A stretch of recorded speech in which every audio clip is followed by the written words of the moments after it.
Hello welcome to N9 media. KTR కు త్రుటిలో అదృష్టం తప్పింది, దురదృష్టం వెంటాడింది. ఈ మాటలు ఈ మధ్య బాగా వినిపిస్తున్నాయి. అయితే ఈ మాటలను బట్టి అంతా కాలమే చేసిందా? బీఆర్ఎస్ పార్టీ ఓటమికి, కల్వకుంట్ల కుటుంబ రాజకీయాల గ్రాఫ్ పడిపోవటానికి కేటీఆర్ స్వయంకృతం ఏమీ లేదా? నిజానికి ఉంది.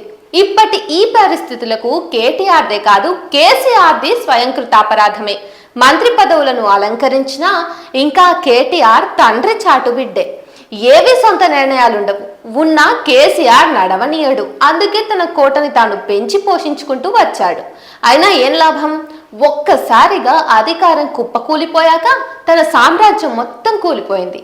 గతంలో అధికారం ఉన్నప్పుడు అంతా యువరాజని కొనియాడిన ఆ భజన బృందం అందరూ కూడా ప్రభుత్వం మారాక మాయమైపోయారు. చివరికి సీఎం కావలసిన వాడు ఇప్పుడు ఏకాకి నేతగా మిగిలాడు. నిజానికి పెరిగేది వీరఘటం కోసమే అనే మాట ఇప్పుడు భలే సూట్ అవుతుంది. కేసీఆర్ సీఎం అయిన ఆ తరువాత ఎవరికీ అందుబాటులో లేకుండా పోయాడు. ఆది నుంచే పతనానికి ఇది బాట వేస్తూ వచ్చింది. 10 ఏళ్లలో తండ్రి కొడుకుల అహంకారపూరిత పాలనతో పాటు పతనం కూడా అంతకంతకు పెరుగుతూ వచ్చింది. అయితే అధికార గర్వంతో కేసీఆర్ పెంచిన ఆ దూరాన్ని కేటీఆర్ తగ్గించలేకపోయాడు. కార్యకర్తల నమ్మకాన్ని ప్రోధి చేసుకోలేకపోయాడు.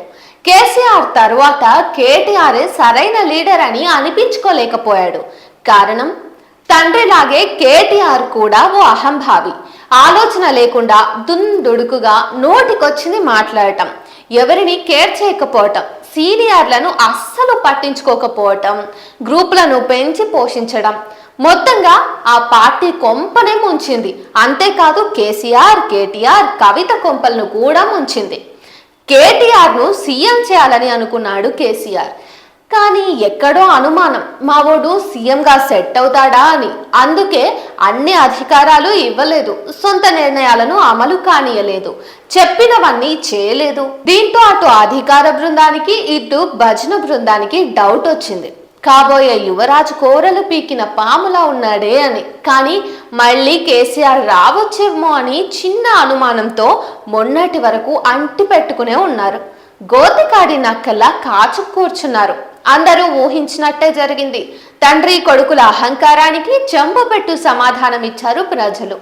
నెత్తికెక్కిన ఇద్దరి కళ్ళను నేలకు దించారు. ఇక జన్మలో కేటీఆర్ సీఎం కాలేడనే నమ్మకం మాత్రం ఆ భజన బృందానికి వచ్చేసింది. అసలు మళ్ళీ బీఆర్ఎస్ అధికారంలోకి వస్తుందా, కేసీఆర్ సీఎం అవుతాడా అనేదే పెద్ద డౌట్ గా ఉంది.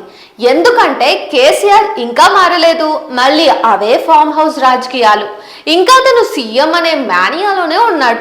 పదవి పోయిందనే బాధలో ఉన్నాడు. ప్రజలపై కక్ష పెంచుకుని కసి తీరా కోపంతో రగిలిపోతూ ఉన్నాడు. ఆలోపు ఉన్న నేతలంతా చేయి దాటిపోతూ ఉన్నారు. ఈ మారని నేతల తలరాతలు మార్చేసి పడేశారు జనాలు. మార్పు రాని ఈ నేతలను ఇప్పట్లో అంగీకరించే పరిస్థితులు కూడా కనిపించడం లేదు. సరే, ఏదో అలా అసెంబ్లీ ఎన్నికల ఫలితాలు కల్వకుంట్ల కుటుంబాన్ని, బీఆర్ఎస్ రాజకీయ ప్రస్థానాన్ని ఒక్క కుదుపు కుదిపింది అనుకుందామన్నా, వెంటనే ఎంపీ ఎలక్షన్స్ తిరిగి తమ అస్తిత్వాన్ని సుస్థిరం చేసుకోవడానికి మరో అవకాశంగా ఉన్నాయి. కానీ అప్పుడు కూడా బీఆర్ఎస్ పార్టీ ప్రణాళికాబద్ధంగా పనిచేయలేకపోయింది. చెల్లా చెదురైన కార్యకర్తలను కలుపుకుపోయి ఎన్నికల్లో నమ్మకాన్ని చూరగొనలేకపోయారు బీఆర్ఎస్ అగ్రనేతలు.